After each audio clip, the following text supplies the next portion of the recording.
Hello, everyone, and welcome to today's session on the COVIDSafe legal rules and QR codes. My name is Nihal Samara. I'm the General Counsel and Legal Director of the law firm Kaizen Synergy, and I'd like to welcome you all to today's session. Today's session focuses on the current legal rules, and we will be covering the legal rules of the COVIDSafe requirements for each of the relevant states and territories, and looking at key areas that yourselves need to be aware about. We will also be looking at QR codes as well too, what these are and how agencies are actually using them, and also some of the things you need to be aware about in using QR codes, both from a privacy but also work health and safety point of view as well too, and how you can use them to also meet your legal compliance obligations as well too. And that includes for things like preparing and holding community events, group classes, and client visits. And we'll be using some real life case studies to show you what agencies are actually doing and what's actually working well for them. As always, we'd like to pay our respects to the elders past and present upon the lands on which we all meet. While this session is being run by webinar and recorded, we do pay our respects to the traditional owners accordingly. So let's have a look at today's agenda. We will be looking at what are the current rules that your agency needs to know about. We'll be looking at what are QR codes, how do they work. We'll be showing you real life situations that other agencies like yourselves are actually using as well too. I will actually also show you these live as well too for you to have a look at. We'll be looking at COVIDSafe events and looking at some guidelines around that. And as I said, that will cover both small events, including things like client visits or client site visits that many agencies do, right up to running big birthday celebrations for things like Australia Day type events as well, or big breakfast events as well. We will be covering off what do you need to think about as people are returning to the office in 2021. And as I mentioned, we'll be looking at what other agencies are doing and looking at the different types of event sizes that your agency might need to consider as well too. So by attending this webinar, we hope that you will get a number of things out of it, really. We have, as a law firm, been running these public health legal compliance sessions right through the pandemic. We started running these webinars back in February 2020, and over the last 12 months have actually supported and onboarded some 4,000 agencies with their COVIDSafe plans, and I'll show you what those look like as well. In saying that, as we return to work in 2021 and businesses like yourselves reopen, what is becoming very, very clear is that we need to have robust compliance systems and policies and processes in place to support this return to work. These need to be obviously enough to keep staff and people safe, but also not onerous enough where it is so confusing for people to actually return to work as well. So by attending this legal webinar, you should get a better understanding of the COVID rules. You should also get some advice around QR code advice as well too, what these do and how they work. And I'll actually show you how these are set up, and the dashboard that I will give you access to actually has these types of codes for yourselves to use. You'll see what other agencies are doing, and some agencies that have actually been involved in a number of hotspots over the last 12 months and how they've responded. We'll actually look at a women's health service, or women's housing service, should I say, that actually run QR codes across all of their sites and what that looks like from contact tracing, and how that will be how that is made easier for them to manage as well too. And this also includes providing resources for yourselves to actually start to use from this afternoon as well too. We are seeing that there are a number of people asking questions, and we do encourage you to use the question panel on your dashboard as well too, and we will be getting to each of these questions as well for you throughout the session. That said, yes, we will be making all of these slides available for you, and any of the resources that I refer to will also be made available and sent out to all attendees today for you to use. A few housekeeping items before we start. This webinar is being recorded all the way through to the question and answer part of the session. You can ask questions in the chat group, and we will keep the phone lines opened at the end of the session, where we will stop the recording and get to everyone's questions throughout the session. The webinar is also published on our Gemba 360 YouTube channel as well too. And just to show you where that is based as well too, I will just bring that up for you to see. You can obviously refer to our website, which is here. It does have a knowledge base of all of our past webinars that we have run, and you can access the knowledge base here, and any questions that people ask will also be posted here as well too, and that's just directly off our law firm's website. The webinars are also loaded onto our YouTube channel, and all of our past webinars are loaded here for yourselves to actually look back and view as well too, and it is a resource that we are keeping open as well.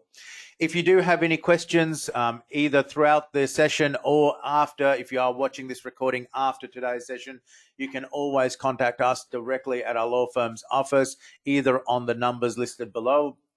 My mobile number has been made publicly available throughout these COVID pandemic since February last year, and you're more than happy for yourselves to contact me directly on either of these numbers listed here as well. So with it, let's move forward into today's session. What we are looking at are what are the current COVID rules in place around the country, and also what are some of the community-based, if you are running community-based events, what are some of the things that you need to think about? So we will be looking at community-based events and real-life legal case studies that will support what we are talking about today, and not simply just the theory of it. So when we look at, firstly, some of the type of COVID or community events, we can really differentiate these into three separate groups. Obviously, you have the larger community events where it is public events. A lot of not-for-profit agencies also run things like group classes as well too, especially in the disability, housing space, health services space, and then one-to-one client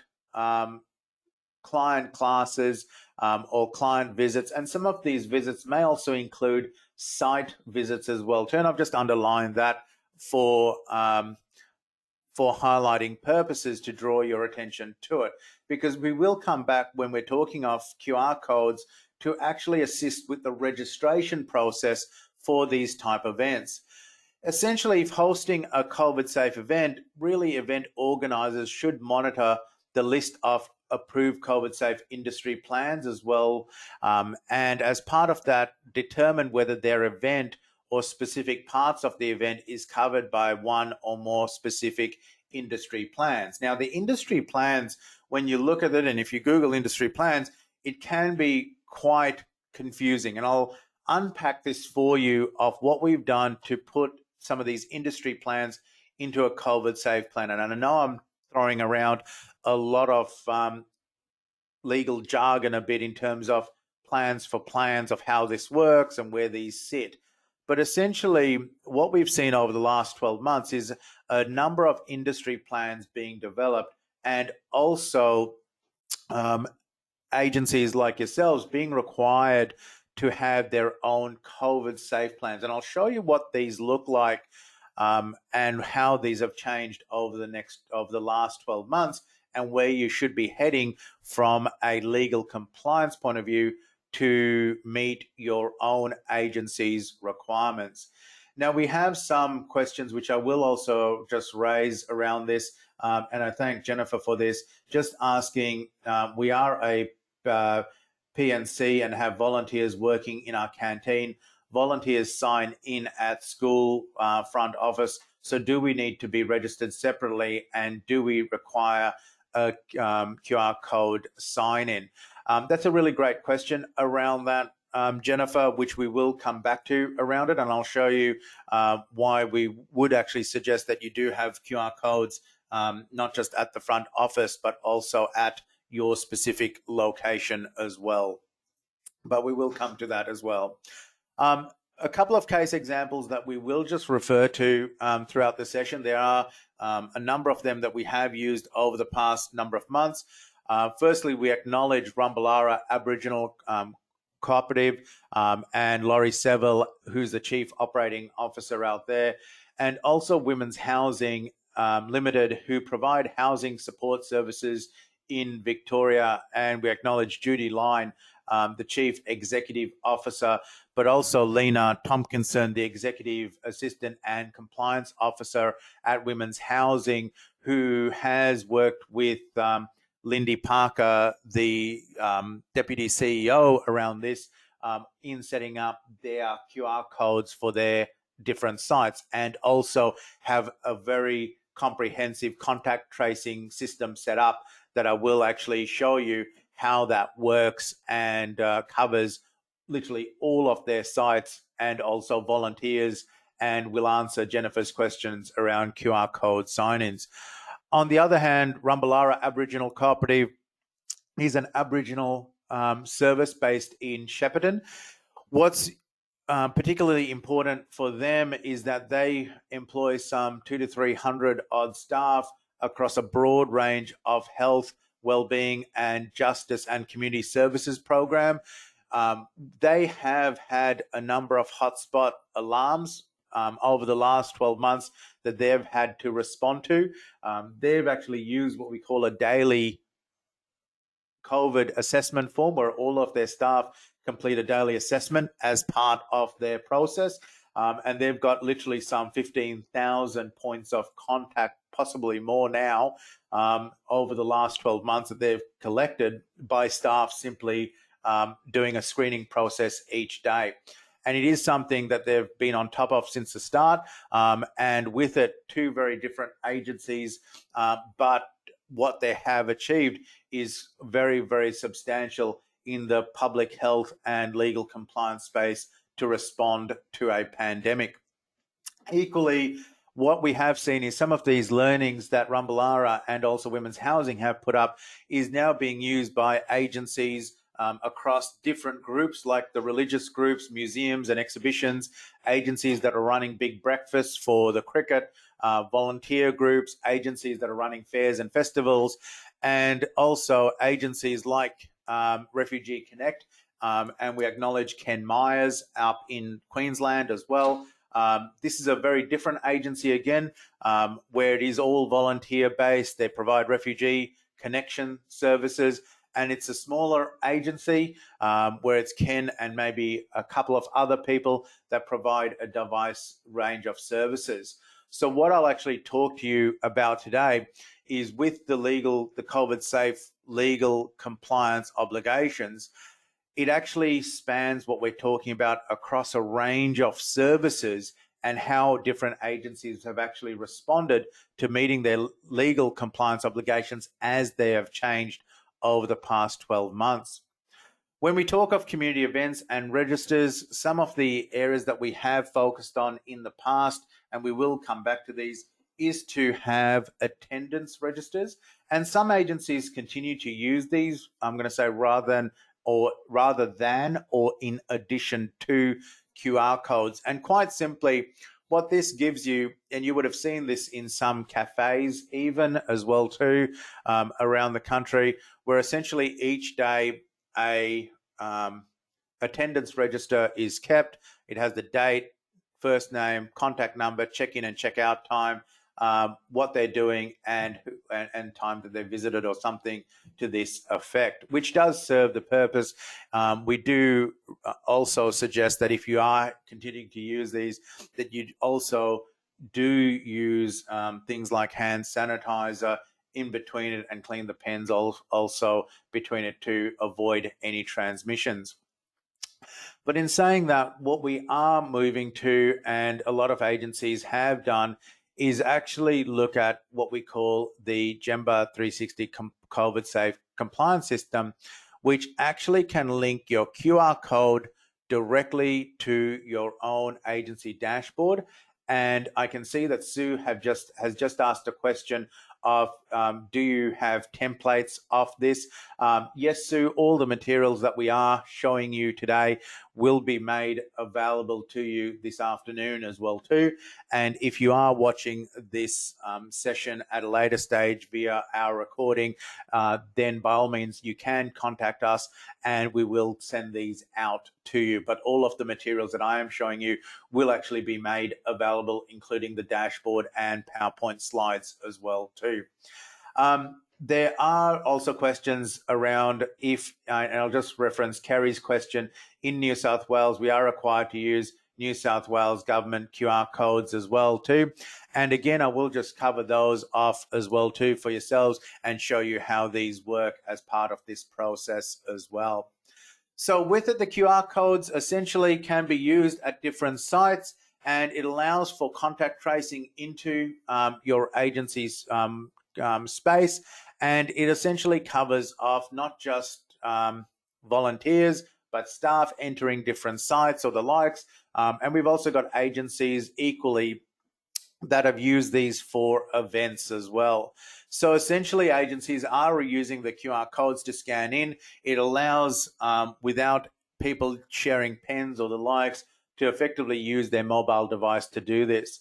With this, equally picking up Christine's question as well too, and comment, just asking, can you use a combination of attendance records and QR codes depending on what best suits your situation?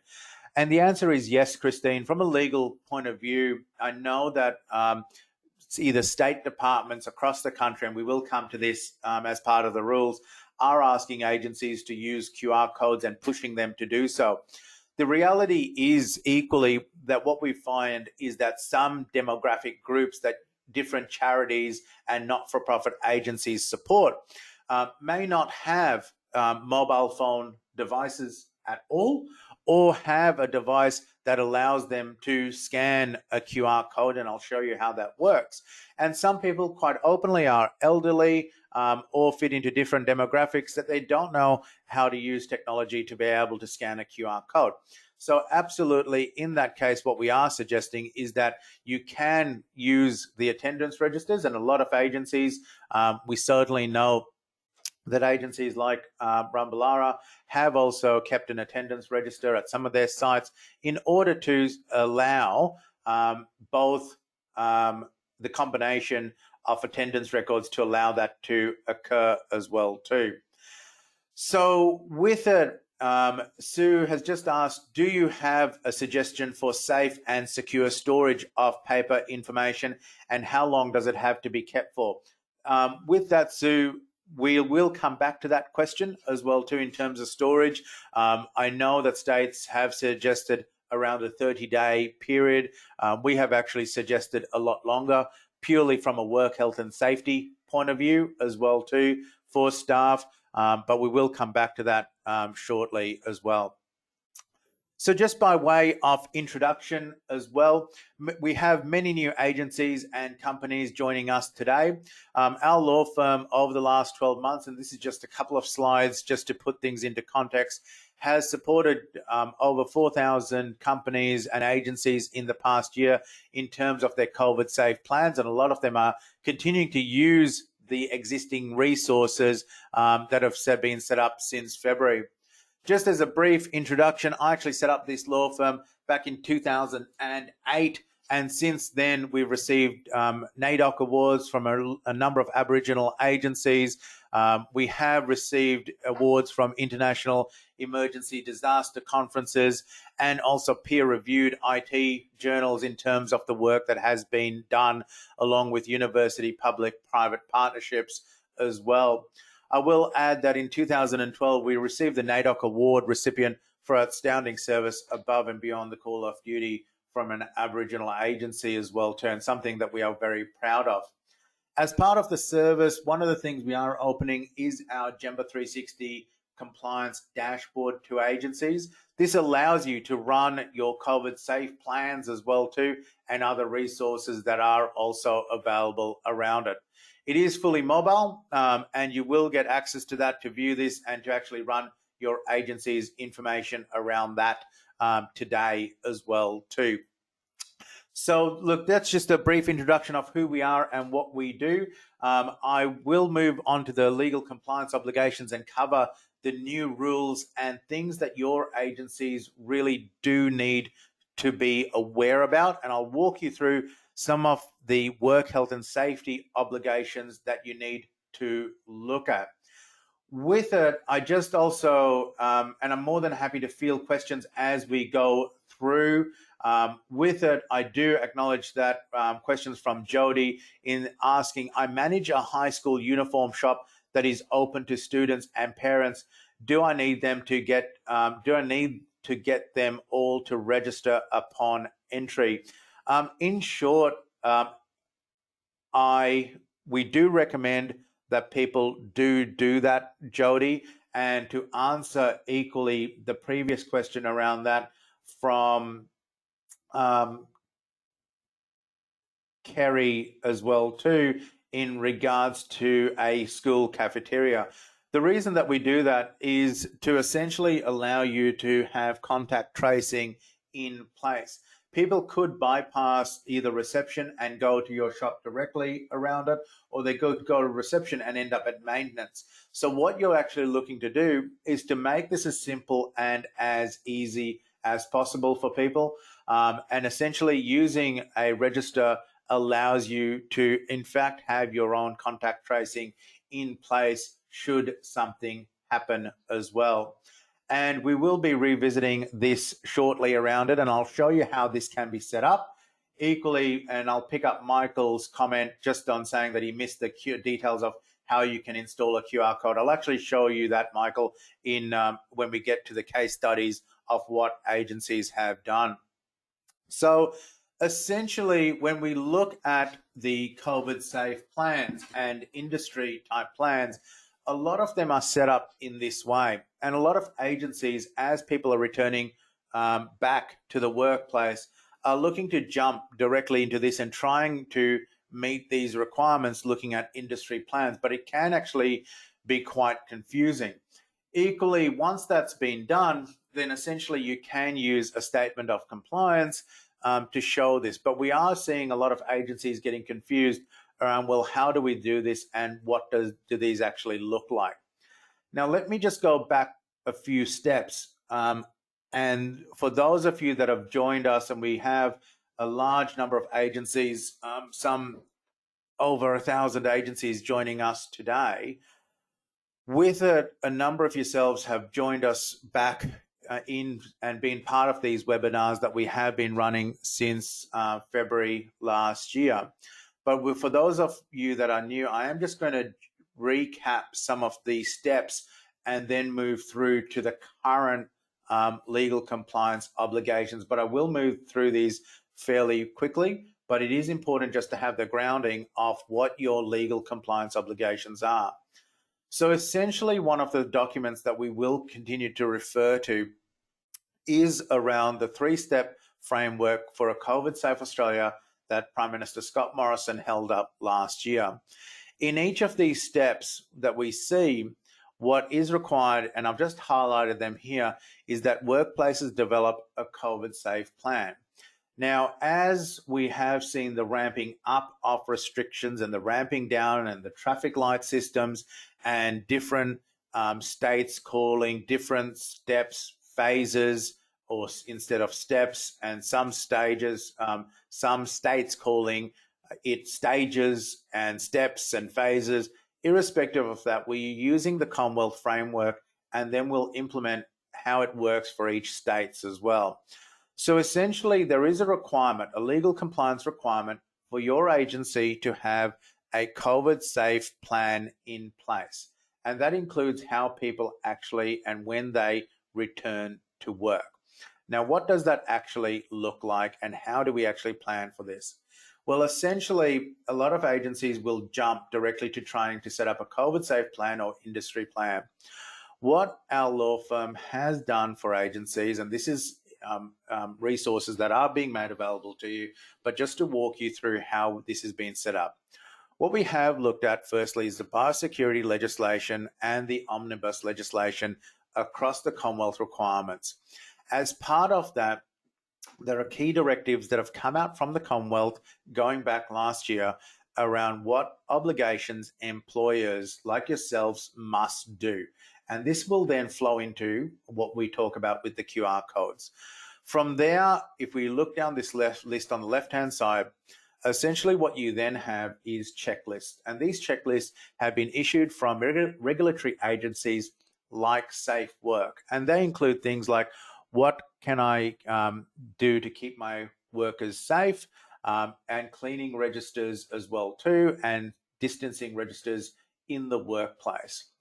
From there, each state then also has its COVID-19 pandemic plan. We've just listed the one in Victoria as an example.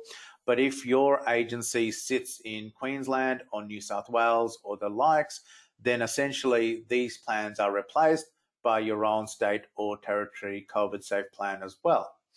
For agencies like a number of community health centres that also sit across multiple states or territories, then equally references to different pandemic plans, and I'll actually show you what these look like, are included as part of this. What we do have for you also is a self-assessment tool that you can start using. And this is what agencies like Rumballara and also Women's Housing have been using to essentially screen their staff to ensure that they don't have COVID symptoms, or if they have been exposed, what steps they need to take around it. Now, I'll just pick up Amanda's question, just asking, we are a not-for-profit agency and only have volunteers, not paid employees. Do we still need to have a requirement for a COVID-safe plan? The short answer is yes, Amanda, around that. All workplaces, agencies need to have a COVID-safe plan in place. Volunteers especially important as well too. We've actually worked with a number of religious groups that actually split services right across the country, where they might have individual volunteers and volunteers running individual programs. Again, not only around a COVID-safe plan, but also screening tools to support the work that volunteers do as well too. So it is something that's important to actually have your COVID-safe plan and assessments that allow to protect the volunteers as well. And I'll actually show you, link these back to the QR codes as well.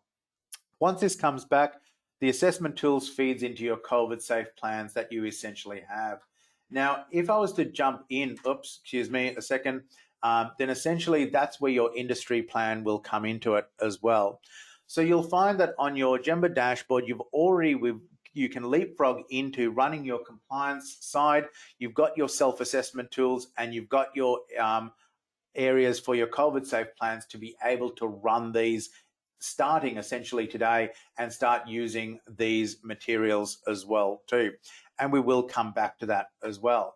So when we actually log in, and I'll show you what this looks like around this as well too, you will get a login for this that will take you to this screen as well too. These dashboards are open for you to view, and if you log in, you'll find that you have this information that's listed here. You have your COVID-safe plan information that you can see here that allows you to actually run your daily assessments as well. And these do have the listed outbreaks that you can see, and you have that information listed. Equally, you also have your COVID-safe plan that you can click on the disaster side. And I will come back to this and show you, you have your step 1, step 2, and step 3 information that you can then work through as part of this process. And it is something that you will get access to this afternoon. Now, let's have a look at the current rules and what you need to be aware of. Now, there are a number of new coronavirus cases in Australia, even though this has been dropping. But states do and have been on high alert for the UK variant that you would have heard about in the news of COVID-19. So essentially, what restrictions are in place that you need to know about? And essentially, people have been asking, do I need to wear a mask? Where and where can and can't I go in Australia? And how can you actually untangle Australia's COVID-19 laws? We do acknowledge the work that as we have pulled this information from different state and territory sites as well too, and also the Guardian information has been a resource. So rather than reinventing the wheel around this stuff, we do acknowledge other sources where this information has been pulled. So essentially what we have reviewed is and looked at for yourselves, here are some of the answers on the common questions about the restrictions in each state based on information available literally this week. So essentially, let's cover off some of the high-level restrictions and then drill back down to different situations and events that your agencies need to consider. Firstly, in Queensland, the restrictions have been lifted for lockdown for Greater Brisbane on the 11th of Jan, but some restrictions remain in place for anyone who has visited the area since the 2nd of January. Those restrictions include wearing masks in indoor places like shopping centres, supermarkets, gyms, and places of worships and libraries, and also indoor venues. And restrictions will be in place until the 22nd of January, which will be reviewed this week. Now, one of the questions, and we'll go case by case around this over the next few slides. I won't cover these in substantial detail, but just draw attention to some of these, keeping in mind that you will actually get copies of all of these slides this afternoon for you. And if you are watching this video via recording, then by all means, please contact us. And you can even contact me on my mobile, which I will provide to you, and you will get copies of this information along with any of the other resources. So in terms of how many people can you have over to your house? Essentially, this varies right across the country. One of the questions that has been asked by Jan as we go through these slides is, Mechanics Institute in Binalong is hired out for private functions. Does a committee member need to be in attendance to ensure all parties are signed in and that the COVID safety plan is being adhered to, or can this be done, be left to the responsibility of the function organisers? That's a really good question, Jan. We will show you using one of the QR codes and attendance registers how this works.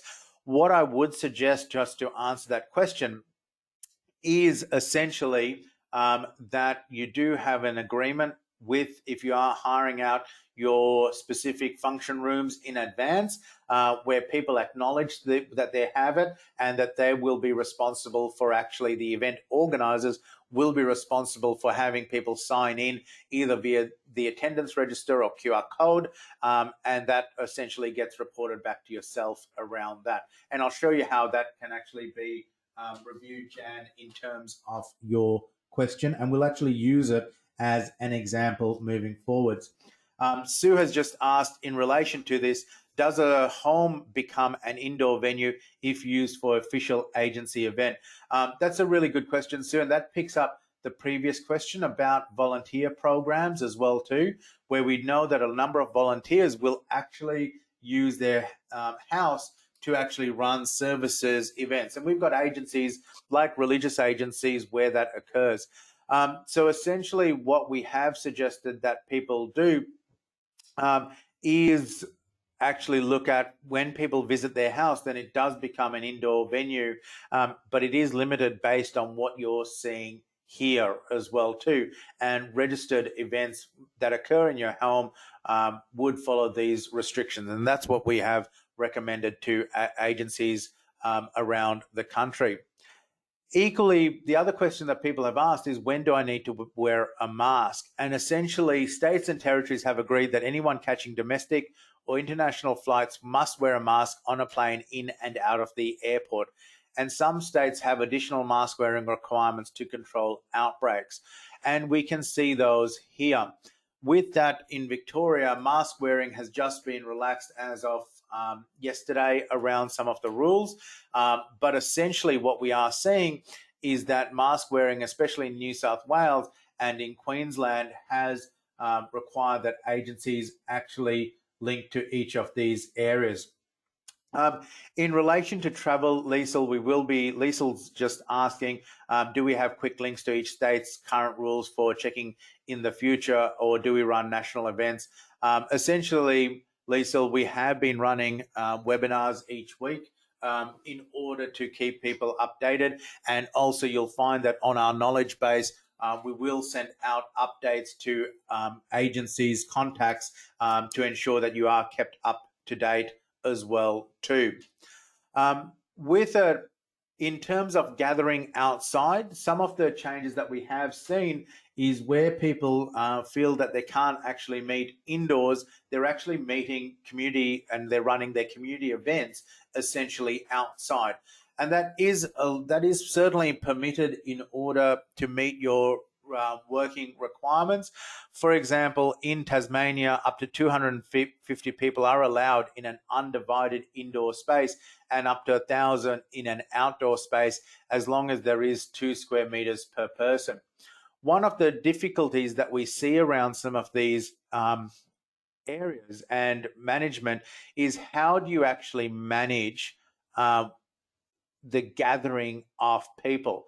To have an attendance register, and to be quite realistic about this, to have a sign-in attendance register on a piece of paper, if you're talking even above 30, 40 people, suddenly becomes very, very difficult. We've had situations where RSL programs have actually, when they've had Remembrance Day, contacted us and said, look, how do we actually run gatherings? This is going back last year for Remembrance Day, when we cannot manage bits of paper floating around. And one of the options is to run essentially QR codes around this. And this is when technology actually does become helpful in order to meet your work health and safety requirements. And I just note that Fred has just asked around work health and safety requirements and what is your obligations, broadly speaking. Well, broadly speaking, the reality is, for each of yourselves being a director, officer, or secretary of your agency, you do have what I call a positive obligation of saying that you need to make sure that your agency, if running an event, whether that be a large event, small event, or in one-on-one event, or conducting site visits, make sure that staff, volunteers, and your clients are safe when they attend an event or your workplace as part of meeting your work health and safety obligations. So that said, that's where we actually suggest that you actually keep the documents longer than the department's suggestion of, I believe in some states, of 30 days or so. We've actually suggested agencies to keep the documentation a lot longer. Down on our attendance records, we've actually suggested that, and we've actually placed in there that informing anyone that does register as part of the attendance details that you will be holding onto this information for longer, purely for work health and safety requirements as well. So that way, if work health and safety or Safe Work do audit you, you've got your information at hand to show them what you've actually done. Equally, for people visiting an aged care facility, and this is being one of the significant challenges over the last 12 months, again, there are significant and different restrictions across different states as well. Equally, it is defined as a vulnerable population group in terms of what you need to meet and how people need to be followed, including things like Face masks must be worn in some circumstances around this. And also, depending on where people have come from, for example, from Queensland, you can see that no visitors are allowed to aged care facilities and hospitals in the greater Brisbane area at all, comparing that to people that may well be visiting from Victoria as well. So in saying that, what we are finding is that there are different variations that you are seeing, and also depending on where people have actually come from would actually change what you're actually seeing. And this is some of the travel restrictions that we are seeing that are now in place, which we will come to shortly. The other question that people have asked that I have included in this session is that can I eat at a restaurant, cafe, or pub? And we've had some agencies where volunteers are actually running events at different sites. And these might be at a restaurant, cafe, or pub. And again, there are significant variations depending on which state or territory that you're coming from. And I do acknowledge and just raise Jodie's question, which has just been asked in the chat group around how can we how do you manage an event in one state when people are coming from all other states in Australia? Do you only go by the rules of the state you're going to? Good, and that's a really great question, Jodie. So essentially, what you would look at, and I'll actually show you a checklist that we have in terms of working through it. It's a 6-point checklist. But essentially the rules, and this is why we're looking at the rules first, is essentially looking at where is your location of what you're looking at? Are there any specific state requirements? For example, let's have a look at New South Wales. They have a cap of 300 for each separate area at any time. There is the requirement that all diners must provide name, contact details, including phone number or email address for contact tracing. That said, when you actually look at, for example, how far can you travel within states, as well as travel between states, then that's where you also need to look at people visiting other states. And so your question has actually been a great lead into this next slide. So essentially, people visiting from states to states, and you can see in the news lately in the last 2 weeks, Victoria has had a very hard line in terms of travel from Queensland and New South Wales, and work permits or permits for travel as well too, where people can travel from different states. But essentially what needs to come up is you may need, as part of your registration process, to identify where people are actually traveling from. And this is the important part, that you can travel from state to state, but it's the return trip that is often causing problems. So we're seeing that people that might have traveled from Victoria to New South Wales or Queensland are actually having trouble getting back from certain areas. And also it depends on what zoning is currently in place of where you're looking to hold your event. So for example, we can see currently that in 10 New South Wales local government areas remain in the red zone as defined by Victoria. And these are listed here. So people in these areas cannot travel to Victoria without an exemption. So essentially people can travel from their state to another state, but essentially what we're seeing is that there are some exemptions that need to occur as well too. And again, we will be supplying all of this information for you to use. The other part that I will cover is around places of worship, and we've been supporting a large number of agencies which provide religious and other support services. And again, this varies from state to state, but often what is being required is a density cap in terms of how many people per square metre that you're expected to follow. So it is something to also be aware about. Now, what we are saying as we lead into COVID-safe type events is essentially organize your events and documents early. And picking up Jodie's question and also Jan's questions around, informing people about what their obligations are. And if you are having people that you've hired a room out to, then essentially asking them to sign off on either an agreement, doesn't have to be a long one, to acknowledge that they'll be responsible for their attendance registers and also following the COVIDSafe plans. And let's have a look at what these look like. Now, essentially, when we look at events and challenges caused by COVID-19, there are a number of challenges caused, and this is around social distancing and the number of people coming together. And we can actually see that from all the previous rules that current rules that I've just showed you. So in terms of looking at this, what we have seen is that some agencies have held either virtual events where they've actually done it online, or they've actually held face-to-face. Now, just to cover these off very briefly, virtual event is something that we are literally doing now, where we're all coming together. There's some 1,000+ people that have all come together, but it's a virtual event, and you're joining this session from your specific physical location. A hybrid event allows people to essentially visit a physical venue like a cafe or another venue, or also join in on an online platform as well too. So to pick up essentially Jodie's question and also Jan's questions that have just been asked previously, is essentially when you're setting up a COVID, or I'll call it a COVID-safe event, there are essentially 6 questions. Essentially, let's look at the state laws. So you can use my slides that we've put up before. Does our current rules for our state allow us to run the event? Are there any differences that we need to look at, e.g. between, let's say, Victoria, Queensland, and New South Wales? And I'm picking those 3 states because there is such a big difference at the moment of what's actually happening. Now, does the venue have a COVID-safe plan, or is there a relevant industry plan?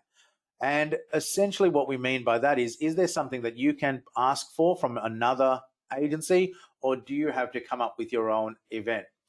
And what we have done on your Gemba dashboard, which I will show you, is if you log in here, and you'll have access to this, under the projects, then essentially what you've got is templates for client events, single event, community event, or group class as well too. And these are listed here for you to essentially go in and actually have a look at as well.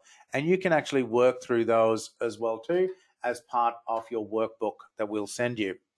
The other part that you need to look at is, can I maintain the rules of workplace health and safety and venue capacity? And that's really talking about the density requirements. Now, as much as the rules have changed over time, and these vary from time to time, which I've just shown you, what the big issue here is, and the big variable is, what are the density requirements? Sometimes it's 4 meters, sometimes it's 2 square meters, and these may vary over time. So again, following this checklist is really a way to go around this. In terms of what other things do I need to consider? Well, the checklist tools is covered from things like safe work, which I will speak to you on.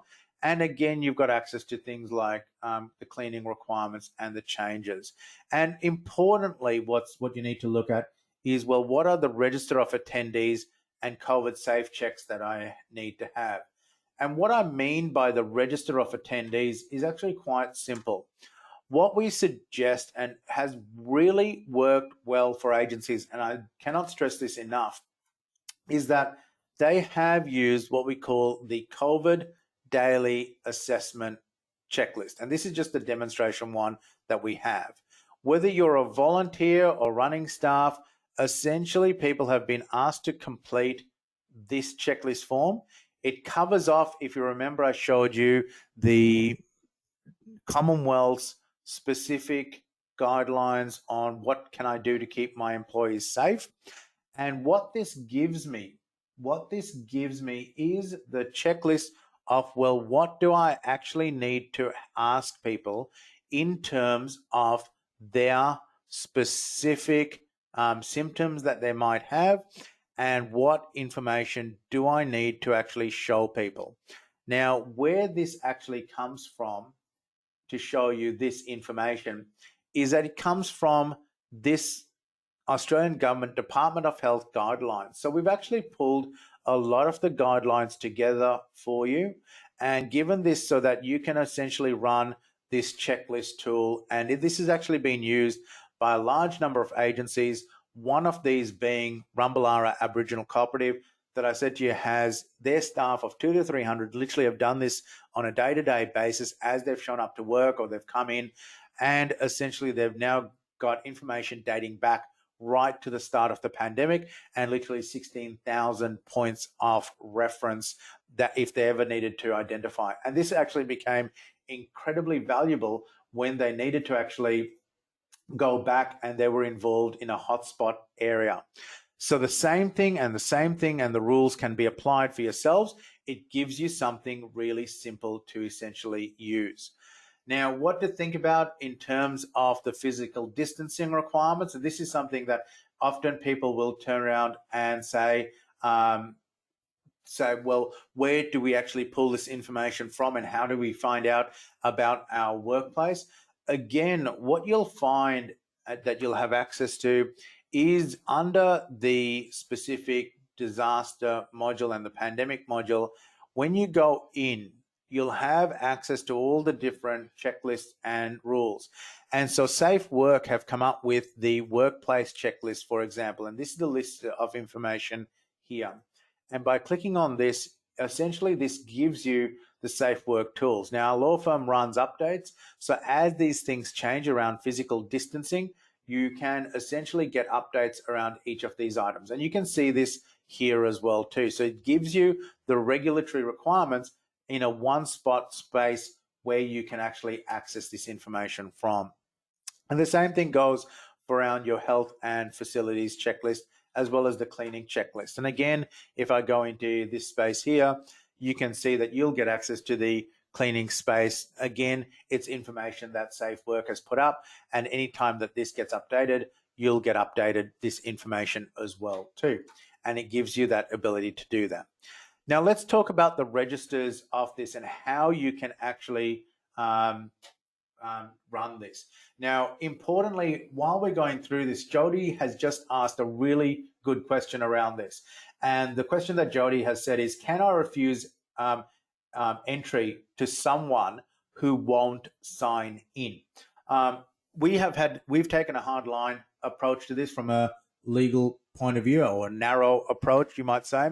And we've actually suggested in order to meet your work health and safety point of view, and also public health requirements, we've actually required agencies refuse people entry to someone who won't sign in.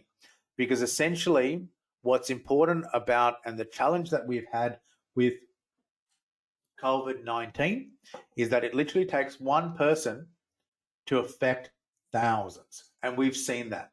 Let me be quite clear in answering Jody's question on can I refuse to enter entry to someone who won't sign in.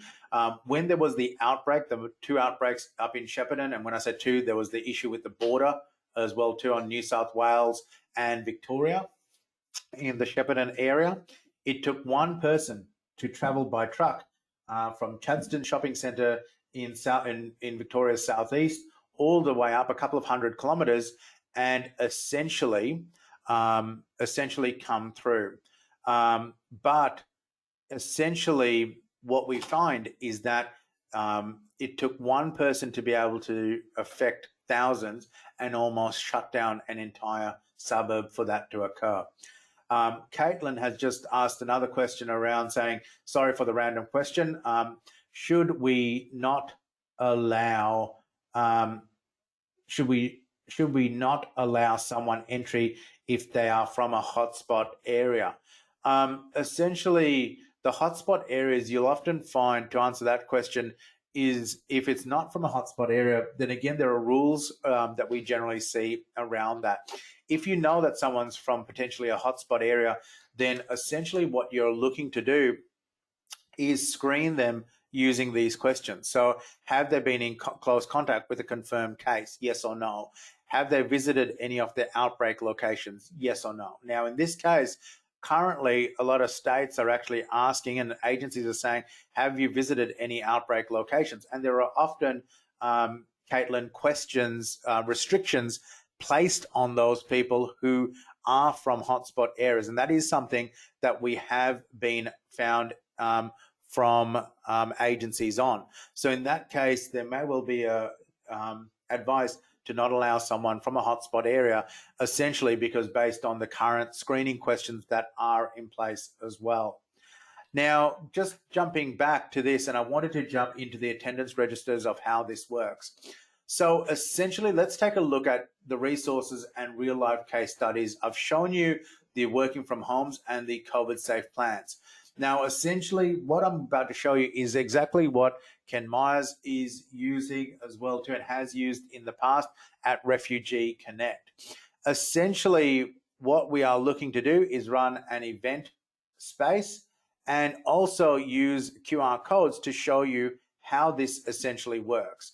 Now, I agree that a number of agencies can have event and workplace attendance registers and a combination of both to run their event in terms of keeping a register for those people that don't have smartphones or the likes. But let's see how this essentially works, and we will use a number of agencies to demonstrate this moving across this. Now, I will just jump back to this. So essentially, Women's Housing Limited have had their QR code set up around this, and I'll just show you how this works as well. With it, essentially, when you log in, what you'll see, and I'll just slide this across for you. So essentially, and you'll have a similar setup on your own dashboard. They have one of the buttons called COVIDSafe contact tracing. Now, when you click on that, that brings up a whole list of sites to view. And with it, I'll just show you how this works directly. So essentially, when we screen this up, and I'll bring this up on my phone to show you how this works. And this is actually a live site on my phone. So this way you can actually see how we're about to do this and how the QR codes work on this. Now with this, I'll just bring my phone up here for all yourselves to actually see. And it'll appear just on the, let me just bring this up for you, left-hand side of your screen. So let's just view this up, and here it is here. And what we'll see shortly is the QR codes for your agency. So here is, if we go back, and you can see my live mobile phone on here as well too, and how this looks. Now, essentially, the QR codes work in this way. And I'm just going to take a photo of this to show you how this works. It is a live phone. You can see I've had 13 missed calls and 5 messages today, and kids in the background as well too. So here we are. So I'm going to take a photo of this directly. It's on my page. You'd have a QR code that you use. And essentially what comes up now, which you can see on the left-hand corner, is the form that I need to complete. With this, what happens if I type in my name, and I'll just type in my name here, and I'll mark it as a test item here. Oops, excuse me.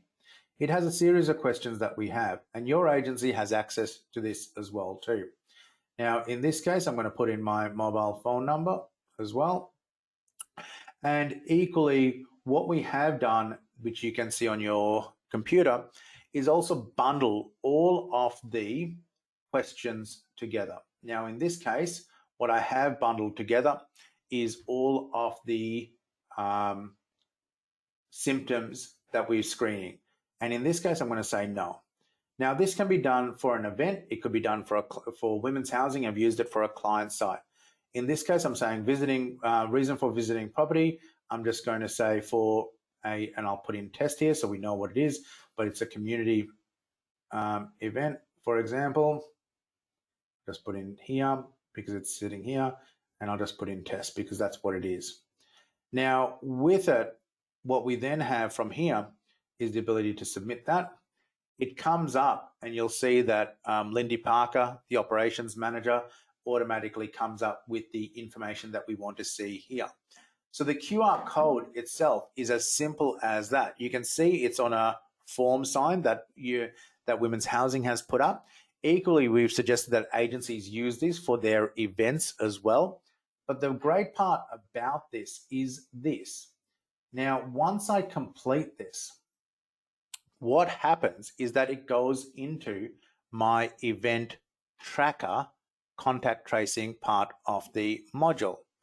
And what I want to actually see here is essentially what we have as part of this process. Now, essentially, when I go into the contact tracing module in the Women's Housing site, essentially what I can see is, and I'll show you it here, what comes up from the contact tracing side. And here it is here. I click on the contact tracing side, and what essentially comes up immediately is my information here. You'll also notice that it has the date and the time down the bottom, and all of my information that I've listed is linked here. You'll also find that it's given me the audit logs of what I can see and when, and it gives me that information that I need to see. So essentially what you have across this is your own ability to manage your contact tracing for your own agency and agency group. Essentially, you have access to the dashboard.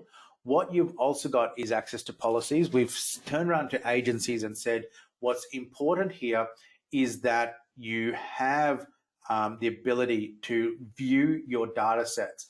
Some of the information that we've seen and the concerns that agencies have raised is that with the department's apps and systems, certainly in Victoria, they haven't bound agencies to be compulsory using their QR codes. What they've actually said is to stick to a single system. And that's to allow QR code tracing to occur. With it, what you've seen is that this system is also then being used in other states as well too, particularly where, and this is the important part for agencies like yourselves, and we can see that Fred has also asked a question around work health and safety. Essentially, what this allows you to do, and we've also seen from Jan's question previously, essentially you can go in and look at whether people have actually registered and what the attendance registers are. Using some of the department systems that we've seen around, you don't have access to that information. So if you need to go back and verify from a work health and safety point of view, have your volunteers signed in, have your staff signed in, what is your own contact tracing obligations? Can you meet your own COVIDSafe requirements? Well, that's great that the department system has sent it, but you're essentially flying blind to not having this information of what's there. So essentially what you can do around this, and we've said for agencies to review your policies, we've given you a set of policies to actually utilize within your dashboard. You can create a task and measure against your COVIDSafe plans. You've got the ability to run and identify workflows and also manage your events on here. If you do have any questions, by all means, please contact us. You can then run your events, you can run your COVIDSafe plans, and you can get your information across here. If you have any questions on this, by all means, please contact our law firm on any of these numbers listed. We will open up the phone lines to answer any questions that you might have around this. We can see a few questions have come through that people have raised. I will add that you will get access via your own dashboard this afternoon, and you can do that by simply clicking on the login screen, which will give you your login details.